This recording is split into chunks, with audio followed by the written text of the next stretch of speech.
Baik, selamat bertemu kembali dengan saya. Dalam pertemuan sekarang, saya akan membahas materi tentang sistem persamaan linear untuk metode menggunakan matriks. Jadi nanti kita biasanya sistem persamaan linear itu kita gunakan atau kita cari solusinya dengan cara mensubstitusi atau eliminasi kedua persamaan tersebut atau tiga persamaan atau lebih begitu. Tapi kita sekarang akan menyelesaikan soal-soal tersebut menggunakan teknik matriks. Jadi nanti ada beberapa hal yang akan kita bahas terkait dengan matriks ini. Yang pertama nanti kita akan membahas tentang bagaimana menentukan solusi dari SPL atau sistem persamaan linear ini dengan teknik OBE, kemudian dengan teknik inverse matrix, dan yang terakhir aturan Cramer yang akan kita gunakan. Nah, untuk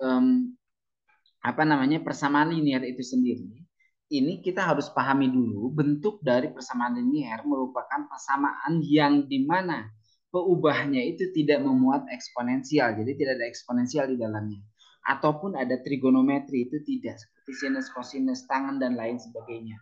Kemudian ada perkalian, pembagian dengan peubah lain, XY misalkan, atau dengan dirinya sendiri x kuadrat. Jadi enggak seperti itu gitu. Persamaan linear berarti linear itu persamaan yang pangkatnya satu, salah satunya ya, begitu.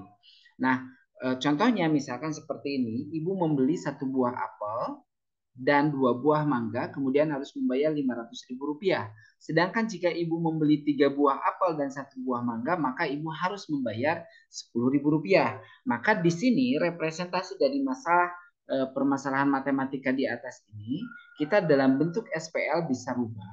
Jadi kita bisa memisalkan apel itu dalam bentuk X dan mangganya dalam bentuk Y. Apakah boleh dengan angka yang lain atau dengan alfabet lain, misalkan dengan P dan Q boleh, atau misalkan A dan B juga boleh, begitu ya. Nah, karena di sini kita memisalkan dengan X dan Y, sehingga satu buah apel itu menjadi 1X ditambah 2Y sama dengan 5.000. Jadi kan? Kemudian yang kedua 3X ditambah Y sama dengan 10.000 karena 3 buah apel dan satu buah mangga. Gitu. Nah, bentuk umum sistem persamaan linear, kalau misalkan kita bentuk yang seperti ini ke dalam bentuk matriks, maka bentuknya seperti ini, kita melihat koefisien-koefisien dari variabelnya, kemudian dikalikan dengan variabelnya itu sendiri, nanti sama dengan matriks sebelah kanannya adalah berupa konstanta yang di kanan, begitu ya, seperti itu. Nah, kemudian kita juga ingat bagaimana cara mengerjakan atau cara mengoperasikan sebuah matriks A kali X sama dengan B kalau misalkan ada suatu matriks dikalikan dengan matriks inverse-nya, maka itu kan menghasilkan matriks identitas, kan begitu ya? Oke. Nah, jangan lupa nanti kita akan menggunakan konsep itu untuk mengerjakan soal ini. Kemudian kalau ada suatu matriks dikalikan dengan identitas, hasilnya adalah matriks itu sendiri, kan begitu ya? Nah, konsep-konsep ini akan banyak sekali dipakai. Nah, dari formula ini matriks A ini dinamakan dengan matriks koefisien, sedangkan X-nya dinamakan matriks peubah, dan B-nya itu dinamakan dengan matriks konstanta yang tadi saya sampaikan. Begitu ya. Jadi A kali X sama dengan B. Di mana nanti kalau kita lihat sistem persamaan linear yang tadi X plus 2Y sama dengan 5.000 dan 3X plus Y sama dengan 10.000, kalau ditulis ke dalam matriks, lihat koefisiennya, berarti ini 1, maka matriks koefisiennya kita bisa tulis menjadi 1, 2, 3, 1. Kemudian matriks peubahnya X dan Y, dan matriks konstantanya 5.000 dan 10.000. Begitu ya. Nah, selanjutnya bagaimana cara kita menyelesaikan dengan teknik sistem persamaan linear ini? Nah, kita akan lihat di sini. Pertama, kalau menggunakan secara normal mendistribusikan atau substitusi eliminasi begitu, maka kita akan mendapatkan nilai X-nya itu adalah 3.000, Y-nya adalah 1.000. Gitu, ya. Atau kita bisa menentukan kalau misalkan nanti salah penulisan, untuk mengecek apakah solusinya ini adalah betul atau salah. Karena kalau X-nya 1000, Y-nya 3000, ini ternyata bukan solusi dari SPL. Maka kita substitusikan aja untuk mengeceknya itu ke persamaannya. Contoh misalkan ke sini. Berarti X-nya 3000, 3000 ditambah 2 dikali 1000. Apakah hasilnya 5000? Gitu kan? Berarti 3000 ditambah 2 kali 1000, 2000. Hasilnya adalah 5000. Berarti clear. Betul jawabannya. Kalau dibalik, X-nya 1000, Y-nya 3000 jadi salah, bukan solusi. Makanya itu harus hati-hati di akhir ketika dapat jawaban, boleh teman-teman nanti meng-cross check, substitusikan ke dalam. Begitu ya. Oke. Nah, suatu persamaan linier itu kalau kita berbicara tentang solusinya, gitu ya, maka ada 3 kemungkinan solusi dari sistem persamaan linier itu yang memungkinkan menghadirkan 3 kondisi. Yang pertama, dia itu memiliki kondisi bahwa solusinya itu solusi tunggal, XY-nya cuma 1, gitu ya, atau tidak memiliki solusi, nggak punya jawaban, dia XY-nya nggak dapat kita, gitu. Atau juga bisa memiliki solusi yang sangat banyak atau tak hingga. Nah, kita lihat coba untuk bagaimana kalau misalkan SPL ini memiliki sistem persamaan linear yang solusinya tunggal. Nah, seperti ini. Misalkan ada Y sama dengan 2X min Y dengan Y sama dengan X, maka solusinya hanya di satu titik, di titik perpotongannya. Di sini gitu. Misalkan di 2, berapa ya? 2 misalkan begitu. Maka solusinya itu 2,2 ini hanya solusi tunggal. Kenapa? Karena garis Y sama dengan 2, X min 2 dengan Y sama dengan X. Dia hanya intersectionnya itu, perpotongannya itu hanya di satu titik. Tidak ada titik lain yang berpotongan begitu. Selain di 2,2. Maka 2,2 ini dikatakan sebagai titik potok yang tunggal atau dia memiliki solusi yang tunggal. Gitu ya. Nah, bagaimana kalau misalkan sistem persamaan linear ini tidak memiliki solusi atau dia itu apa namanya ya, dua buah persamaan yang dia itu tidak pernah bertemu dimanapun titiknya, diperpanjang baik ke atas ke bawah, dia tidak pernah ada intersectionnya, tidak ada perpotongannya. Maka kasus yang seperti ini dia itu artinya tidak memiliki solusi, tidak memiliki solusi sama sekali kalau dia kasusnya sejajar. Ya, jadi kalau berpotongan berarti satu solusi, kalau sejajar tidak memiliki solusi, dan yang terakhir kalau misalkan dia itu ternyata dalam grafiknya itu berhimpit, gradiennya sama gitu ya. Coba aja teman-teman lihat gradiennya, ini gradiennya sama atau persamaan yang pertama dikalikan dengan berapa? Dikalikan dengan setengah. Ya sudah, berarti nanti kalau dikalikan misalkan persamaan kedua dikalikan dengan setengah menjadi persamaan atas, atau yang atas dikalikan 2 menjadi persamaan yang bawah, maka ini dijamin dia itu dua buah garis yang berhimpit. Kalau berhimpit itu berarti dia itu akan nempel begitu loh, dia akan nempel menjadi satu begitu. Maka ini sistem persamaan linear ini kita bisa katakan tidak memiliki atau dia memiliki solusi yang banyak. Kenapa? Karena di semua titik jawabannya tuh tanpa putus lagi titik-titiknya. Semua di sepanjang garis ini solusinya. Gitu. Di 2,2 iya, 1,1 iya, 3,3 iya, itu solusinya. Jadi sangat banyak banget kalau misalkan dua buah garis itu berhimpit, dengan cirinya adalah M1-nya sama dengan M2. Karena ini gradiennya sama. Gitu. Gradiennya adalah 1. Ini juga gradiennya 1. Gitu. M1, M2-nya adalah sama. Kalau sama berarti dia itu berhimpit, artinya dia memiliki solusi yang banyak. Next, kita lihat bagaimana cara menyelesaikan dengan teknik OBE. Karena kita sudah tahu bahwa OBE itu membuat di bawah diagonal utamanya itu menjadi 0, kemudian di atas juga menjadi 0 ya. Kita kalau misalkan menggunakan Gauss-Jordan. Oke, menjadi eselon baris tereduksi ya. Jadi jangan lupa ini harus menggunakan teknik apa? Gauss-Jordan karena eliminasi baris tereduksi, jangan lupa ya. Oke, kita lihat contohnya. Misalkan ini soalnya 3x min y sama dengan 5 dengan x plus 3y sama dengan 5. Kita buat matriksnya, matriks koefisiennya berarti 3 min 1, 1, 3 ya kan. Kemudian matriks variabelnya berarti nanti dia X dan Y, dan matriks konstantanya 5 dan 5. Nah, jangan lupa untuk OBE ini kan berarti nanti yang ini itu sebenarnya kan penulisannya begini. 3 min 1, 1, 3 dikalikan dengan XY itu sama dengan 5, 5. Nah, dalam OBE ini disatukan ke sini. Nah, tapi pakai garis gitu ya. Ini artinya sama dengan nanti. Nah, kita buat bahwa diagonal utamanya itu menjadi angka 1 dan ini jadi 0. Boleh ya, seperti itu. Atau bisa dengan cara kita tukar dulu baris kedua. Jadi nanti baris kedua kita tukar dengan baris pertama, berarti 1. Nah, ini dibuat 0, berarti ini tinggal dikalikan dengan min 3. Min 3B1 ditambah B3. Gitu kan ya? Seperti itu. Hasilnya adalah seperti ini. Min 3B1 berarti min 3 kali 3 min 10, min 9 dikurangi 1 min 10. Itu kan?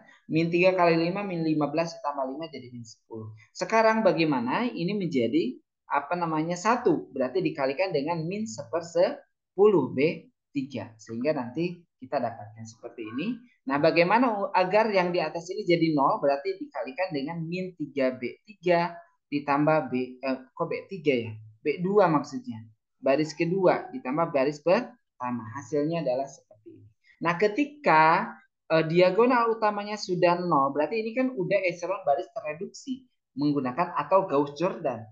Diagonal di atas diagonalnya 0, di bawah juga 0, berarti jawabannya tinggal X-nya sama dengan 2, Y-nya sama dengan 1. Gitu. Jadi sistem persamaannya udah langsung dapat kita. Gitu ya. X-nya 2, Y-nya adalah 1. Jadi sangat mudah sekali menggunakan teknik OBE. Nah, kita lihat juga bagaimana tentukan solusi jika ada sistem persamaan linear. Misalkan kita punya ada 3 soal seperti ini. Tentukan A apakah punya solusi atau tidak, B juga sama, C juga kita akan cek. Yang pertama kita akan kerjakan. Nah, untuk yang pertama kalau kita lihat si soalnya, nah ini A kalau kita buat matriks ini kan jadi 1 0 1 4 gitu ya. Yang ininya berarti 1 min 1 0 min 1, yang ini 2 berapa lagi? 0 2 1 7. Nah, ini kan bisa dibuat diagonal utama jadi 0 begitu ya, seperti itu. Menggunakan echelon baris tereduksi. Gitu. Hasilnya ini untuk yang A itu seperti ini ya. Kita proses, hasilnya adalah menggunakan OBE. Jadi saya langsungkan saja. Tekniknya sudah tadi saya ajarkan di awal. Jadi hasilnya seperti ini. Diagonal utamanya sudah clear. Nggak ada masalah nih. Setiap barisnya memuat satu utama. Setiap kolom juga memuat satu utama. Dan di kanan juga dia ada solusinya. Sehingga X-nya itu adalah 1, Y-nya 2, Z-nya adalah 3. Jadi clear jawabannya dapat ya. A-nya 1, B-nya 2, C-nya 3. Kita lihat yang kedua, yang B. Kita punya matriksnya seperti ini. Nah, apabila saya kasih tahu, apabila suatu matriks di sini ada ternyata setelah kita OBE hasilnya itu ada yang barisnya itu 0 semua dan di konstantanya juga dia 0. Baris untuk variabel 0, konstanta 0, maka ini dijamin dia memiliki solusi yang banyak. Gitu ya. Jadi gitu aja cirinya. Kalau misalkan untuk konstantanya 0 semua, kemudian konstantanya 0 untuk matriks variabelnya di suatu baris baik di sini, di tengah atau di atas setelah dilakukan OBE menghasilkan baris seperti ini, maka ini ciri dari dia itu memiliki solusi yang banyak. Ya. Jadi solusinya banyak. Gitu seperti itu. Atau dia itu dia memiliki solusi yang banyak. Gitu. Dengan catatannya nanti C-nya itu kita buat ada parameter bebas T-nya berapapun ya. Seperti itu. Gitu. Oke, next. Jadi itu cirinya tinggal dipegang saja oleh teman-teman. Untuk yang berikutnya, untuk yang ke C, ini juga kita prosesnya OBE dan hasil akhir OBE-nya ternyata si matriks variabelnya itu adalah 0 semua, tidak memuat satu utama dengan matriks konstantanya dia berupa angka gitu loh, mau 1, 2, 3 dan berapapun, maka ini ciri dari matriks ini memiliki matriks yang tidak memiliki solusi gitu ya. Jadi kalau misalkan dari gambar mah dia itu sejajar ya, sejajar. Jadi tidak nempel. Kalau yang tadi itu kan nempel ya kalau punya solusi banyak. Kalau ini berarti tidak memiliki solusi. Kenapa? Kalau kita lihat di sini pada baris baris ketiga dia itu memuat nol semua untuk konstantanya dengan untuk variabelnya, sedangkan konstantanya dia satu tidak nol, maka dia mengindikasikan bahwa matriks tersebut atau persamaan sistem persamaan linear tersebut adalah tidak memiliki solusi gitu ya. Oke.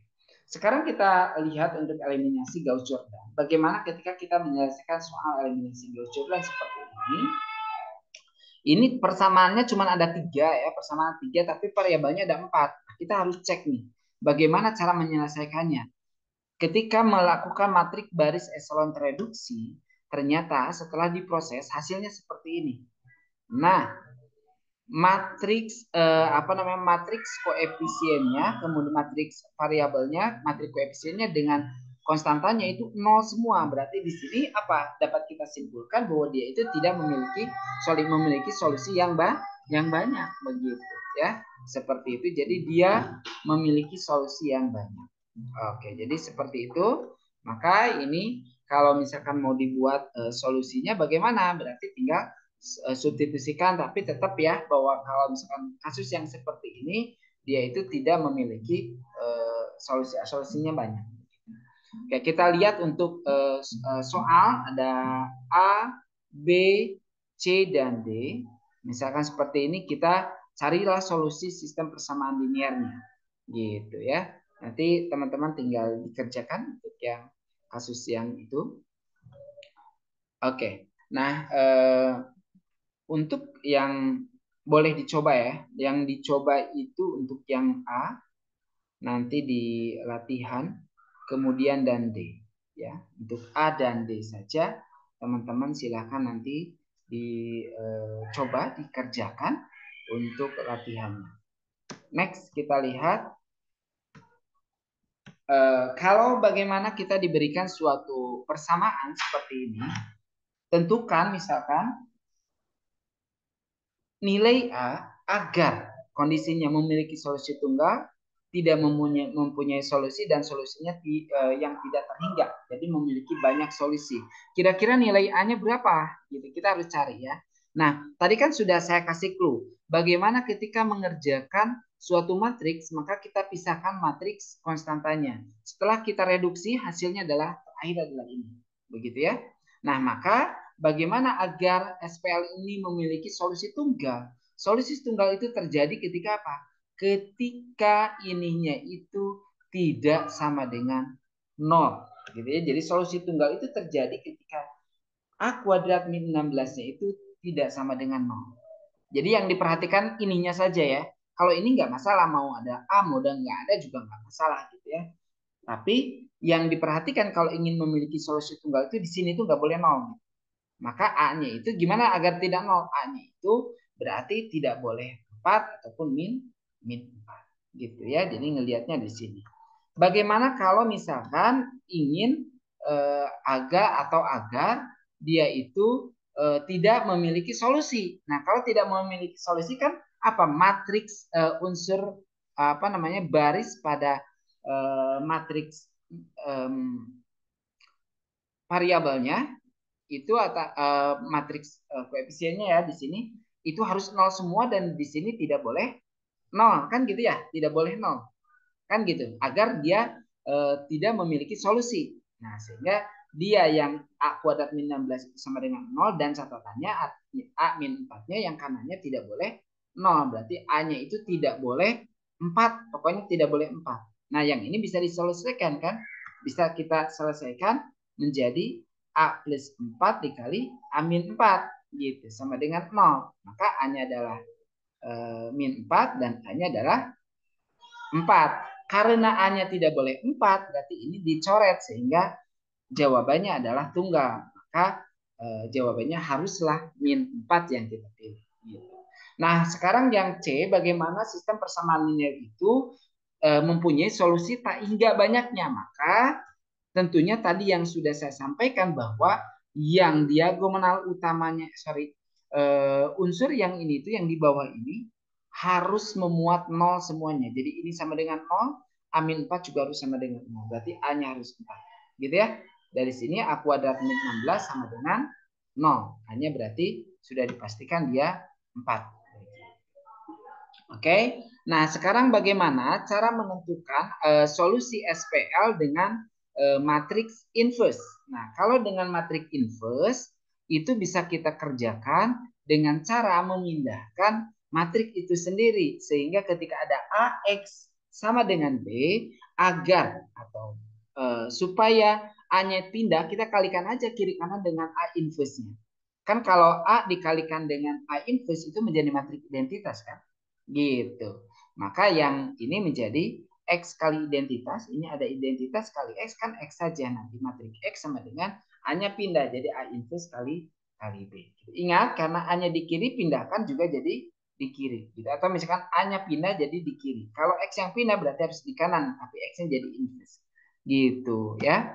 Nah, ingat syarat bahwa suatu matriks kita bisa mengerjakan dengan cara inverse itu cek aja dulu dari awal. Jangan dulu cari inverse-nya, cari determinannya.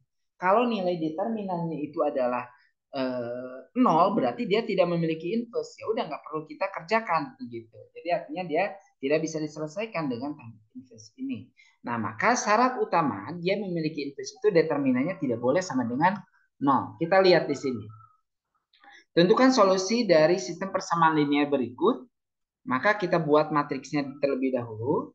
Nah, ini dia. Kita cek determinannya. Determinannya ternyata tidak 0. Karena ini kan nilainya min 1 ya. Kemudian kalau 1 kali 2 kali 0, berarti dia 0. 0 kali 0 kali 0 juga dia 0. Ya sudah berarti, tapi nggak masalah ya. Kalau di sini kita lihat ada nilainya. Determinannya itu adalah 1 ternyata. Karena nanti dikurangi ke yang di atasnya ya. Seperti itu. Ini tidak sama dengan 0 gitu. Maka dia memiliki inverse. Tinggal kita cari inverse-nya. Inverse-nya gimana? Kan kita sudah di sebelumnya dengan teknik OBE ataupun dengan cara yang lain bahwa teknik A inverse-nya didapatkan seperti ini. Nanti teman-teman boleh dicoba untuk mencari inverse min 1 2 1 min 1 1 1 2 min 2 min 1 ini dari mana boleh dicoba. Nah, kemudian kita akan lihat bentuknya untuk mencari matriks variabel berarti A inverse kali B. A inverse-nya tadi sudah kita dapatkan, matriks konstantanya juga sudah ada, tinggal dikalikan. Jadi mudah. Dapatnya adalah 1, 2, dan 3. Sama seperti yang tadi. Gitu ya. Kalau misalkan kita mencari solusi sistem persamaan linear. Nah, sekarang yang berikutnya itu dengan aturan Cramer ini menurut saya lebih mudah banget. Kenapa? Karena memang untuk aturan Cramer ini hanya kita aturannya yang harus diperhatikan itu memindahkan atau menggantikan nanti variabel matriks konstanta itu ke matriks di sininya ya, matriks koefisiennya begitu seperti itu. Nah, contohnya, jadi langkah pertama tentunya determinan A itu syarat mutlak. Jadi determinan dari matriks koefisien itu tidak boleh 0 itu aja. Nah, sarannya adalah cari determinan matriks A-nya. Gitu ya.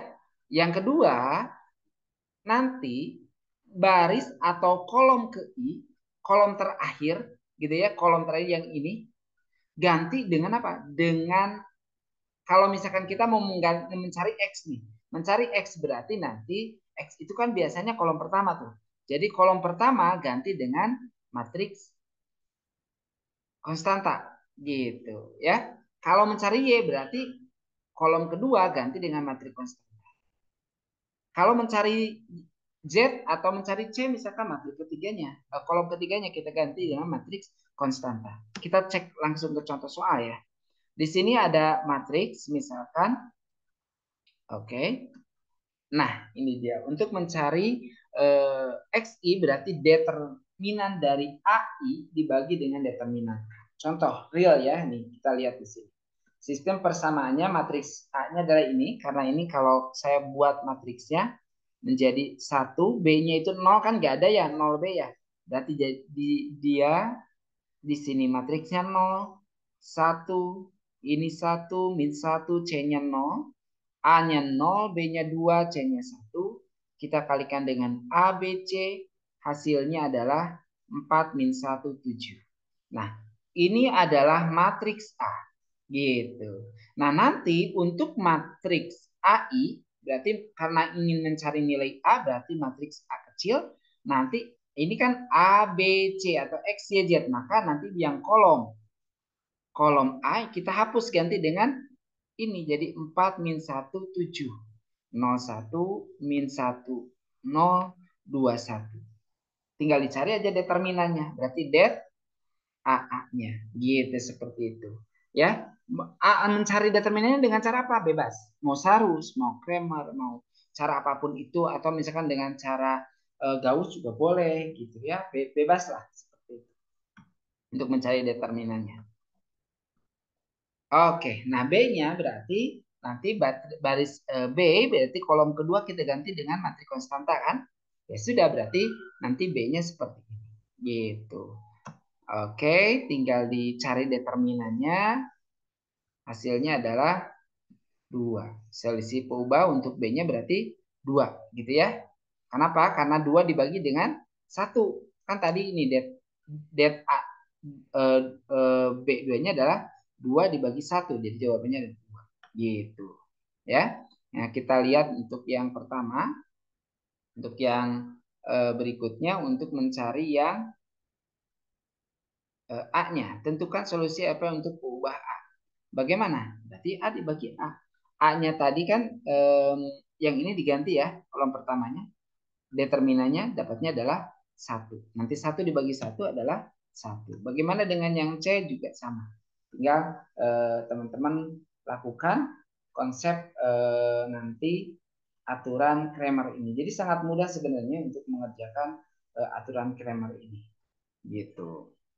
Saya coba lebih detailkan lagi untuk cara pengerjaannya. Jadi nanti untuk matriks A-nya, ini matriksnya itu adalah 1, 0, 1, 1, min 1, 0, 0, 2, 1. Kita kalikan dengan A, B, C sama dengan 4, min 1, 7. Oke, kita lihat di sini ya. Untuk mencari A berarti determinan AA dibagi dengan determinan A. Nah, untuk B berarti nanti determinan AB dibagi determinan A. Kemudian C berarti nanti determinan AC dibagi dengan determinan A. Kita cek dulu determinan A-nya. A-nya itu berarti yang 101, 1 min 1, 0, 0, 2, 1. Kita cari determinannya ya. Berarti ini 1 kali min 1 kali 1 min 1 ditambah juga dengan 0, 0. Oke, ditambah lagi dengan 1 kali 1 kali 1 ditambah 1 dikurangi dengan kita ke atas 0 kalikan 2 kali 0 kali 1 berarti dia 0 dikurangi lagi 1 kali 1 kali 1 gitu ya. 1 kali 1 kali 0 berarti dia sorry ini determinannya. Berarti sebentar kita pakai sarus aja ya. Pakai sarus kita rapikan terlebih dahulu untuk yang ini. Oke, kita tambahkan saja 2 kolomnya ya. Berarti nanti 1, 0, 1 min 1, 0, 2 gitu ya. Nanti teman-teman kalikan ke sini. Kemudian ini 2 ya, seperti itu. Jadi nanti min 1 ditambah dengan 0 ditambah dengan 2 dikurangi 0 kurangi 0 kurangi 0. Berarti jawabannya adalah 1. Berarti nanti yang A itu sama dengan dibagi 1. Yang B-nya juga per 1. C-nya juga per 1. Nah, tinggal mencari det A. Kalau det A berarti det A berarti nanti kolom pertamanya ganti dengan yang ini. 4 min 1, 7. Berarti ini 01 min 1, 0, 21. Oke, berarti kita pakai Kramer. Tambahkan saja berapa? 4, 0. min 1 min 1, 7 dengan 2. Kita kalikan ke sini berarti sama dengan min 4 ditambah 0 ditambah lagi min 2. Kita kurangi ke atas min 7. Kita kurangi lagi dengan 0. Kita kurangi lagi dengan 0. Maka jawabannya dia min 4 ditambah min 2 min 6. Min 6 ditambah dengan 7. Min 6 plus 7 sama dengan 1. Berarti A-nya itu 1 per 1. Maka A-nya adalah 1. Tadi kan begitu. Ya, gitu. Jadi nah untuk yang B bagaimana? Yang B berarti matriksnya 1 0. Di sini jadi 4 min 1 7. Yang di sininya 1 0 1. Tambahkan lagi 1 4, 1 min 1, 0 sama 7. Kita carikan, kalikan berarti min 1 ditambah dengan 4, ini 0. Ditambah lagi dengan ini 7. Kemudian dikurangi ke atas berarti ini 0. Dikurangi lagi dengan 0. Dikurangi lagi dengan 4. Berarti nanti min 1 ditambah 7 berarti min 6. Dikurangi dengan 4 min 10. Gitu ya. Atau dia itu ini 1. Tinggal ini ya, C-nya harus dicek. Ini yang B ya. Yang B berarti ini min 1, ininya 0, kita cek lagi. 1 1 1 1 7. Berarti 7, clear. Ke atas berarti ini 0, 0 betul ya, ini juga 0. Ini 1 kali 1 kali 4 berarti ini. Berarti ini 7 3 dikurangin jadi 2. Berarti determinannya adalah 2. Ya, ini positif harusnya. Sama dengan 2. Berarti 2 per 1 sama dengan 2. Tuh gitu ya. Yang untuk C silahkan boleh dikerjakan. Oke, baik. Itu sementara untuk pertemuan kali ini jangan lupa nanti latihannya dikerjakan ya. Saya terima kasih semuanya. Sampai ketemu lagi di pertemuan berikutnya.